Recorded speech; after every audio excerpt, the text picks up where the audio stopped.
right, well, in this lesson, 6.4, we're going to start talking about inverse functions. And so I just want to review a couple of vocabulary words with you before we start. Um, you can see in the first set of directions, they ask you to find an equation for the inverse relation. So I just want to remind you about the definition of what a relation is, just so you have an idea of what they're talking about here. And a relation is just a pairing of numbers. So it's just two sets of numbers, and we usually talk about them in terms of x's and y's, and they just pair together in a certain, and they form a certain relationship when they do that. And when they do that, that's how you see either a linear line or a quadratic. Or some of the other polynomials we've seen in the last couple of sections when we have greater than x squared as our lead term. So a relation, just keep that in mind, is just how the numbers pair together and the relationship they have when they do that, the relationship they show on the graph when they're paired together. A function, which is mentioned down here in the second set of directions, verify that f and g are inverse functions. A function is just a special kind of relation where each of those inputs, each of the x's that we put into the function has exactly one output that comes out. And so all of that you should remember. This is just review of what a function is. And it's just a special type of relationship. We know that it's a function. We can look at the xy table and make sure that for every x there's only one y. But if you remember, we can also check and see if the function passes the vertical line test, which is what I've notated here as VLT. If it passes the vertical line test, then we also know it's a function. So we can do that by just looking at the actual function itself on the graph if we have one. So in this case over here, in this function that I've drawn, this graph, you can see that if you were to take your pencil and run it from the top of the graph all the way through to the bottom, it's only going to touch f of x one time, and so we know it is a function. It does pass the vertical line test. And so if I just randomly made up this function, this equation to go with this graph, if I said f of x equals 3x minus 5, then here we can show that, if I put 0 in for x, that my input, I'm going to get negative 5 out, 1 will give me negative 2 out, and 2 will give me 1 out. So that relationship is shown there with that graph. Now, an inverse relation or an inverse function is just going to swap the input and output values of the original function. So the x's will become the y's, and the y's will become the x's. So the inverse function of f of x over here is written right here in what I've done in blue over here. So I'll show you how to find that inverse function and find the relationship. But just for now, just kind of accept that this is the inverse function of this one in red over here, the original. The way we notate inverse function is with this symbol right here, that f that looks like it's being raised to a negative 1 exponent. That is not a negative 1 exponent. It means inverse, so we read it as the inverse function, or the inverse of f, okay? So that's just, again, for information purposes only. You're not going to be trying to do any kind of algebra on this side of that equation. So you can see here then that when you plug in, if I reverse those inputs and outputs, if I take negative 5 that was over here and as an output for the red function, for the original, if I make that at the input over here for my inverse function and I plug it in, negative 5 plus 5 is 0. 0 over 3 gives me 0. So my output becomes 0. Same thing with negative 2. If I plug negative 2 in up here, I end up with 3 over 3, which gives me 1. It's the exact opposite, the exact inverse of this pairing over here in that original function. All right, so by definition, they have the reverse, the inverse pairing. Now, if we were to graph it, we would see that the inverse function take this shape that I've drawn in blue on the graph. And so uh, by definition, and as you can see on the graphs, a function and its inverse are reflections of each other about this y equals x line. So I've put in this y equals x line here, and I've dotted it in because we're kind of using it as a mirror of reflection. So this is just the parent function of a linear equation. Y equals x, the y-intercept is 0 and the slope is 1. So that's why we call that parent function of the linear equation. And inverse functions will use that line as a mirror to reflect over so that they are mirror images of each other. So a function and its inverse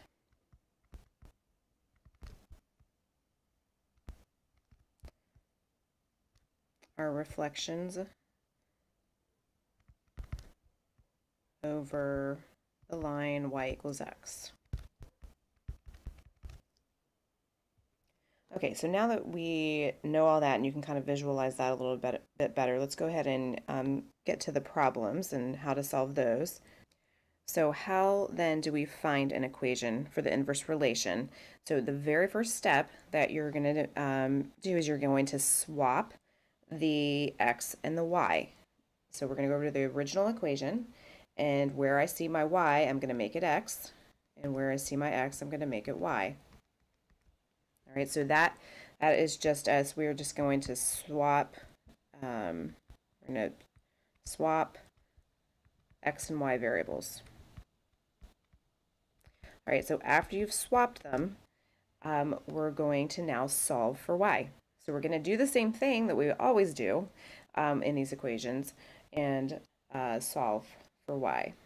So that's our second step. Okay, and so there's that algebra for that problem. On number 2, we'll follow the same rules. So they've asked us to find the inverse relation. I'm going to make my y my x and my x my y, just like that. And then I'm going to solve for y simply by multiplying both sides by 3 to get rid of that fraction. And I'll end up with this. All right, number 3.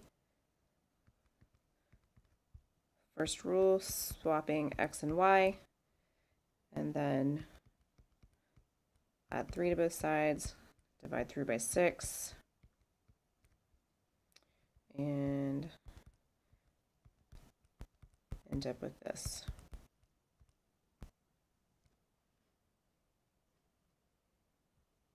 Now, sometimes the problems will be written slightly different. So like in number 3, if they had written number 3 in function notation, and instead of the y, it had said f of x equals 6x minus 3. If that were the case and you see a problem like that and they asked you to find the inverse function, all you need to do is take that f of x and replace it with the variable y. So if you see one like written like this in function notation, just take the f of x and make it y. I mean, we know that those are synonymous with each other, and then you will reverse the x and y variables and start your steps for solving. Okay. Now, if we wanted to write number 3, we could do this with any of them, but if we wanted to write number 3, the inverse function in function notation, it would look like this. So let me pull this down. I'm gonna rewrite number 3 again, just down here instead, so we can see it a little bit better.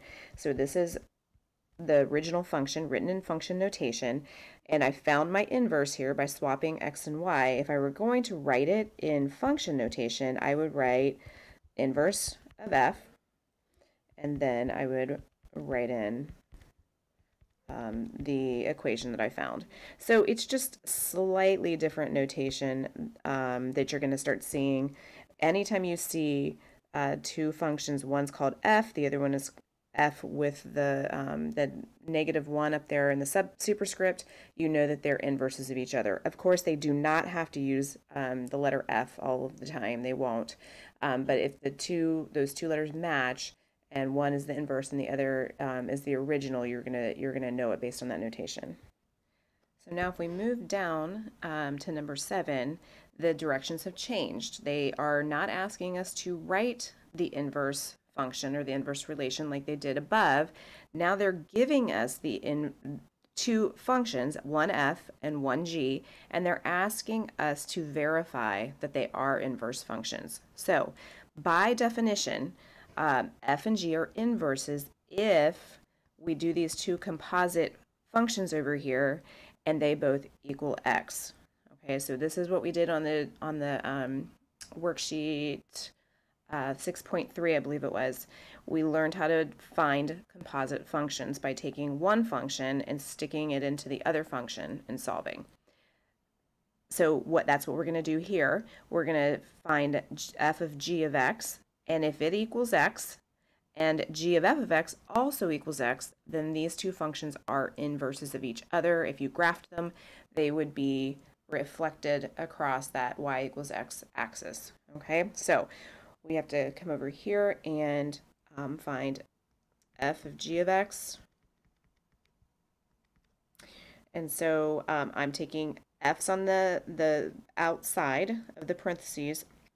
So that is the main function. I'm going to take g of x, that x minus 4, and plug that in for x in my f function. So x minus 4, there's my g. Okay, so I'm plugging it in for this in this spot right here, and then I'll finish it off with that plus 4. And so if I solve that, I can see that f of g of x does in fact equal x. So this one right here checks out. But we've got to check the other composite as well, which is g of f of x. All right, and so in this case, now I'm taking my g function and I'm going to plug in x plus 4 where I saw the x in that function, and then finish that off with the rest of the g function, which is minus 4. And so again, we solve for it, and we can see that g of f of x does also equal x. So this checks out as well. Since both of them are true, both of them equal x, then that means by definition that these two are inverses. All right, number 8, follow the same steps. We're find f of g of x, which will look like this.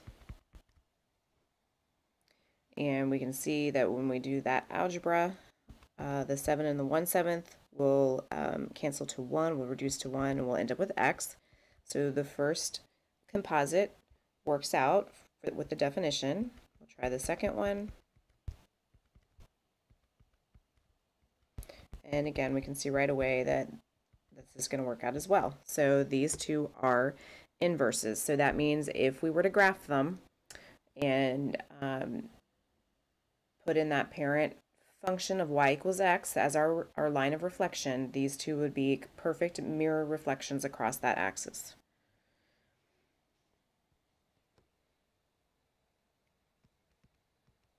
All right, number 9.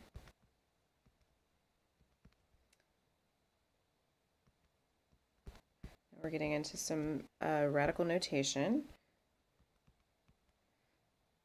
So just take your time when you are plugging in these composites when you're trying to compile them, because you want to make sure you get them plugged in correctly. All right, the fifth root of anything raised to the fifth exponent, the exponent and that index will cancel each other out. Just like we saw when we took the square root of a number and we raised that to the second power. Same idea. If the exponent and the index match, they'll cancel each other out. So this one checks out, and let's look at g of f of x.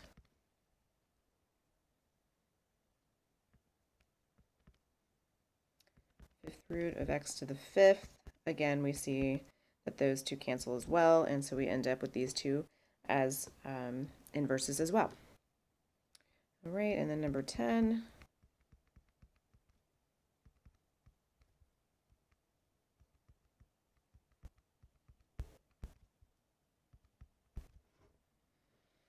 All right, we'll distribute that too. So from here, it's just, your straight up algebra. Just getting that initial composite functions plugged in correctly. That's the challenge. All right, so those check out. And now we will do g of f of x. And as long as that equals x as well, then we have two more inverses.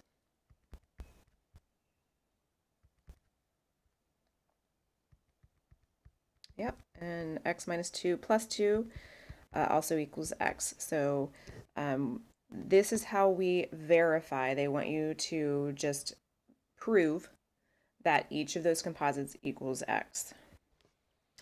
All right, so on the back of this worksheet, they're asking us to go in and graph the function, the original function, and we're going to learn about the horizontal line test. So we know about the vertical line test. We've known that since Algebra 1. Now we're going to learn about the horizontal line test and just a very quick, easy way to determine whether the inverse of f is a function as well. So pause the video and take a minute to graph those 13 and 14. They're both linear equations, so they should be a quick graph. And then 15, that's a quadratic, so just bear that in mind that you're going to end up with a parabola there. And so just take a minute and graph those and then start the video back up. Okay, so now that we have those graphed in, the horizontal line test allows us to just very quickly, visually determine whether or not the inverse of a function will be a function as well. So on 13, I mean, if we drew a line straight down vertically from the top to the bottom, we can see that this is a function. It only is going to hit the graph one time. But we don't necessarily know that about the inverse of it. Because remember, the inverse is going to be the reflection across this x equals y mirror. So what we can do is we can use the horizontal line test, which they mention right here in the directions, to test that. So if a function, the original function, if it passes the horizontal line test, which is the same as the vertical line test, except we're going to go from left to right on the graph, if it only hits the function, the original function, one time, then the inverse of the original function will pass the vertical line test. All right, so I'll say that again, and then I'll write it out over here on the side.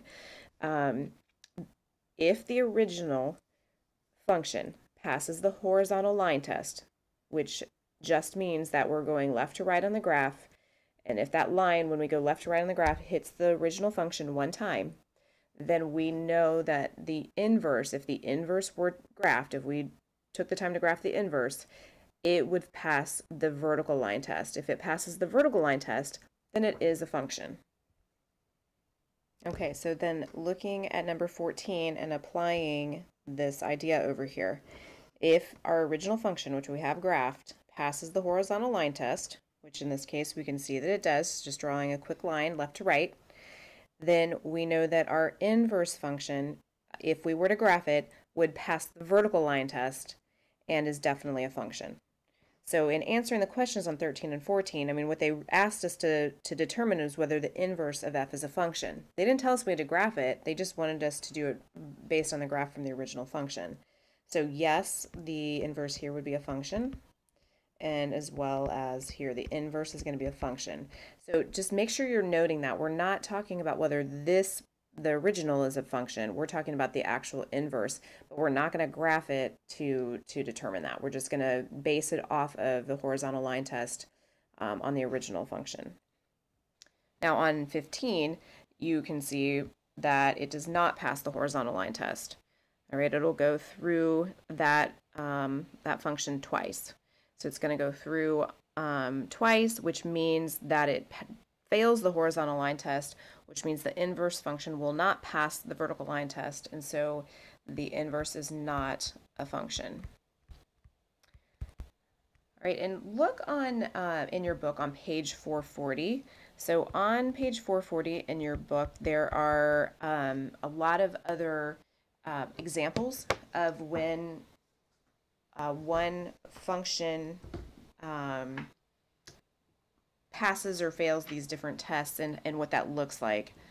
And actually at the very top of that page on 440, that first graph, it shows you a quadratic and the inverse graphed as well. So they've graphed in blue, they've graphed x squared. In red, they've graphed the inverse of that. And so you can see very clearly how the original function fails the horizontal line test, and the red one definitely fails the vertical line test as well. So you can kind of see that definition played out there in that graph. But if you look through that page, on that page, there are a couple other examples that are just kind of give you a little bit more of a visual as to what's going on with this whole concept.